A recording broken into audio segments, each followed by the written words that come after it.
I now give the floor to the distinguished representative of Ireland to introduce an address by the head of government. Thank you very much indeed, Madam President. Excellencies, distinguished delegates, I have the honour and the pleasure to introduce a pre-recorded statement by His Excellency Micheál Martin on Taoiseach, the Prime Minister of Ireland. Thank you. President, Excellencies, ladies and gentlemen, the United Nations General Assembly meets this year in a virtual format in the shadow of COVID-19. The pandemic has taken an immense toll on our countries, our citizens, our economies, indeed on our entire way of life. It has imposed a particular burden on those least able to bear it, countries with weak healthcare systems and civilian populations suffering from insecurity, displacement, conflict and poverty. The pandemic has also revealed the best of humanity, the heroic efforts of our frontline workers to providing care and essential services to those directly affected, the remarkable social cohesion, solidarity and civic responsibility of people throughout the world through many months of restrictions and disruptions to lives and livelihoods. Mr. President, the pandemic reminds us that multilateral responses to global challenges remain essential. The reality is that we are interconnected and interdependent. Even the strongest of us cannot succeed alone. This is the guiding spirit of the United Nations since its foundation. The same unwavering commitment to working together underpinned Ireland's candidature for a seat on the United Nations Security Council. We are humbled and honoured that you, the members of the General Assembly, have placed your trust in us. You elected Ireland because you believed that we could make a real contribution on the core mandate of the Security Council, the maintenance of international peace and security. I promise that we will do everything we can to fulfil that trust. It is sobering to consider that since Ireland last served on the Security Council in 2001 and 2002, the number of issues on the Council's agenda has tripled. Violent conflict and insecurity continue to grow. We face enduring global challenges, hunger and food insecurity, the existential threat of climate change, violations of international humanitarian and human rights law, and impunity for perpetrators. The Security Council can and must play a central role in addressing them. We are under no illusions. Deep divisions exist on the Council. But we do not accept that these divisions mean that the Council can step back from its responsibilities. It must fulfil the role entrusted to it by the United Nations Charter and by the Member States. Mr. President, Ireland joins the Council with firm principles and clear priorities. 3 principles will underpin our approach: building peace, strengthening prevention, and ensuring accountability. These are at the heart of the Council's mandate. Building peace means ensuring that we promote sustainable, durable solutions to conflict. A key aspect of this is peacekeeping. Ireland has a long-standing and proud record of continuous service on United Nations peacekeeping operations. As a member of the Council, we will take a keen interest in shaping the mandates under which United Nations peacekeepers serve. We want to change aspects of peacekeeping for the better, for both peacekeepers and host communities. In line with the Secretary-General's Action for Peacekeeping initiative, peacekeeping operations must be adequately resourced, have access to appropriate training, and be sensitive to local needs. A commitment to upholding human rights and gender equality must be at the heart of all missions. We also need to become much better at linking peacekeeping to peace building, ensuring continued and sustained support for countries emerging from conflict. Peacekeeping is a vital task. It saves lives and prevents conflict. But as Secretary-General Guterres has frequently said, we need durable solutions to the causes of conflict. In Ireland, we have had our own experience of conflict. We know that conflict resolution is a long and complex task. It is rarely smooth or linear. It takes commitment and belief. The voices of women, young people, and civil society must be central. Peace processes cannot succeed unless women are fully involved. Mr. President, regional organisations such as the European Union and the African Union are making an increasingly important contribution to how the United Nations responds to international crises. Ireland is proud to play an active role in United Nations mandated European Union led military crisis management missions and in European Union civilian missions. Irish troops, police officers, judges, coastguards, experts in rule of law and security sector reform serve in UN, EU and OSCE missions around the world, from Mali to Lebanon to Ukraine. We actively support African-led operations, both peacekeeping and preventative diplomacy missions, including through the African Union and IGAD, the Intergovernmental Authority on Development. Strengthening prevention is also vital. The United Nations needs to deploy all its resources, country teams, special representatives, political missions, mediators and more, to intervene early to highlight and stop human rights abuses, to prevent conflict and to support the efforts of local stakeholders in peacemaking and peace building. Crucially, we must address the factors underlying conflict, including insecurity, hunger, poor governance, climate change, violations of human rights, and the proliferation of small arms and light weapons. We have heard the argument that issues like climate, hunger, and human rights do not belong in the Security Council, that there are other fora to discuss these issues, that they do not belong in discussions of international peace and security. Let me be very clear. We reject that argument. It is not a case of either or. We know that climate change not only impedes sustainable development, but also contributes to conflict. We know that human rights abuses and the denial of justice can fuel radicalisation and extremism. We know that poverty, hunger, and resource deprivation fuel insecurity and violence.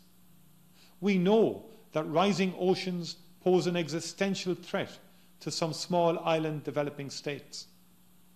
We know that without a firm commitment to supporting the poorest and most vulnerable countries on their development pathways, we will never adequately address insecurity and conflict.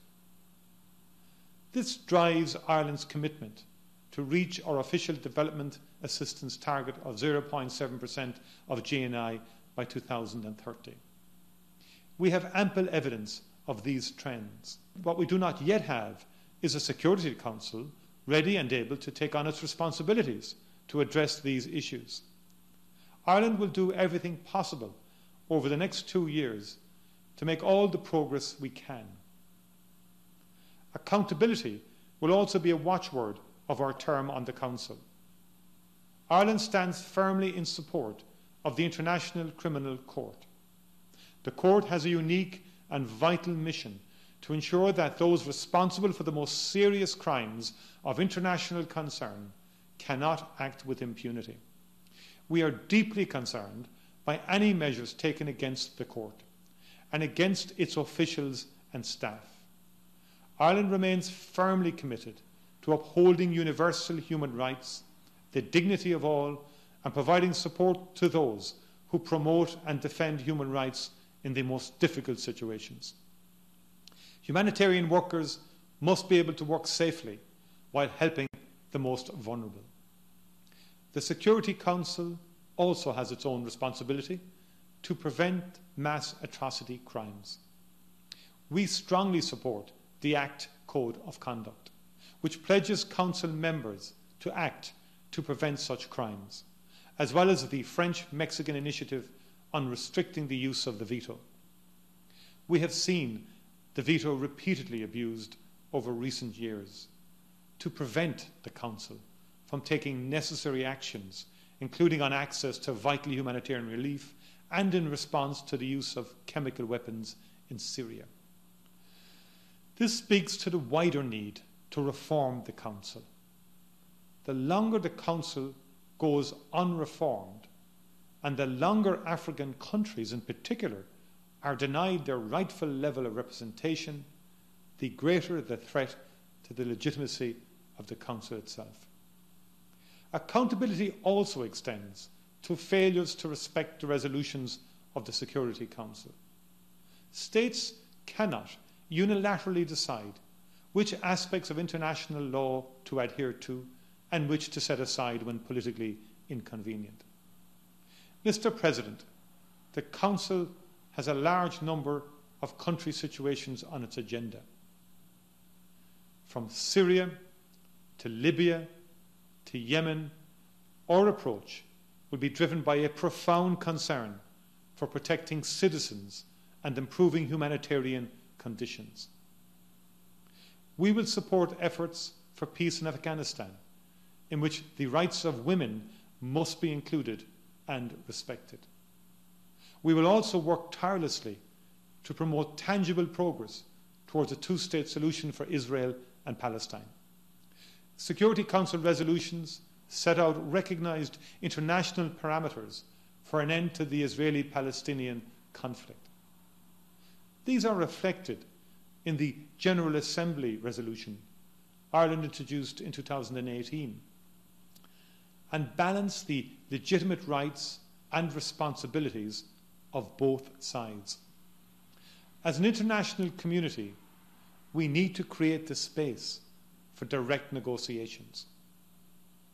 Ireland has long championed disarmament and non-proliferation. We played an important role in negotiating the Treaty on the Prohibition of Nuclear Weapons and are proud to have become the 41st country to ratify it this year. Nuclear proliferation must remain at the heart of the Council's work.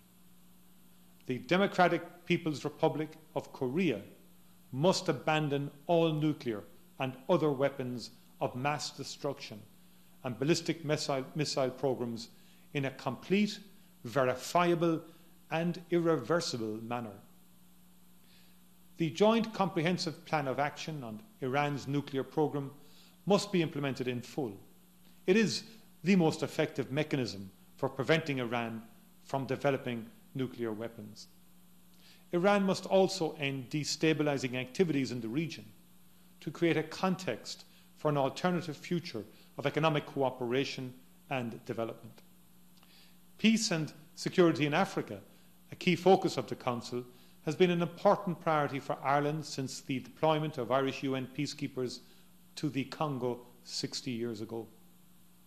On the Council, we will actively support peace and democratic progress in the Democratic Republic of Congo, Mali, the Central African Republic, Somalia, Sudan, and South Sudan. We will also carefully consider plans for the drawdown of some peacekeeping missions, ensuring there are no cliff-edge departures. Rather, we need comprehensive and inclusive transition plans that safeguard progress towards security and development. The Peace-Building Commission has an essential role to play in this regard. Mr. President, the Security Council is often criticised for its failure to prevent and resolve conflict. Sometimes that criticism is justified. But we must also remember the successes. We have seen, for instance, the significant contribution that the Security Council and the wider UN system made to the peace process in Colombia, including the verification of the laying down of arms, clearance of ordnance, and the reintegration of former combatants. Peacekeeping missions such as UNIFIL and UNDOF, both of which have strong Irish participation, provide stability in volatile regions. Numerous peace agreements around the world have been brokered by the UN with the active support of the Security Council. But we need to see more concrete outcomes more often. That is what the Security Council was created to do. We must build the trust and political will necessary to achieve progress in even the most intractable conflicts. My primary focus today has been on Ireland's forthcoming membership of the Security Council. But we are at all times cognizant that the United Nations is a far broader and deeper entity. The United Nations work on human rights, international development, disarmament, trade and economic cooperation, terrorism and crime, the use of technology and safety of cyberspace remains critical. We need to see full achievement of the Sustainable Development Goals, Agenda 2030 and Agenda 2063. We must continue to support an effective, coherent, multilateral response to COVID-19. The guidance and global coordination efforts by the World Health Organization have been crucial, and Ireland is proud to be part of the European Union's unprecedented global response, including support to the COVAX facility, which will ensure developing countries have access to vaccines. Mr. President, the United Nations is not one monolithic body. The United Nations is all of its 193 member states. It is us. Small states such as Ireland depend on the rules-based international order to survive and to thrive. As a member of the Council, we will tirelessly uphold the primacy of the United Nations and the multilateral system as a whole. We will be guided by the principles of the UN Charter. We will listen. We will work across regional and ideological boundaries. We do not have historical baggage or special interests. We intend, Mr. President, to make every day count. Thank you.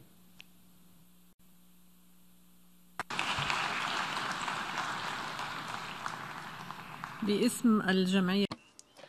On behalf of the General Assembly, I wish to thank the Prime Minister of Ireland for the statement just made, and I now give the floor to the distinguished